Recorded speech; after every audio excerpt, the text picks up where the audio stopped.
Hello. सुवासिक फुलझाडांमध्ये अजून एक कॅटेगरी आहे, ती म्हणजे वेलवर्गीय फुलझाडं.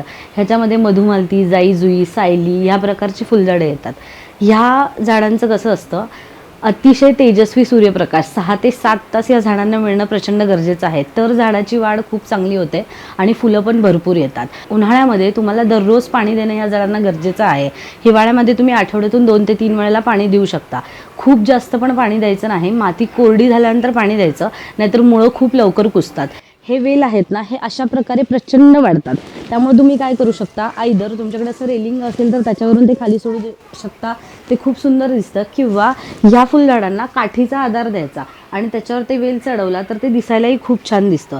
ह्या फुलझाडांना वर्षभर तुरळक फुलं येतात, पण मार्च ते जून ह्या एवढ्या पॅचमध्ये प्रचंड फुलं येतात. जर तुम्ही वेळोवेळी त्यांना खते व्यवस्थित दिलीत, ऑर्गॅनिक फर्टिलायझरचा वापर केलात, तर भरपूर झाड वाढतं आणि फुलं पण भरपूर येतात.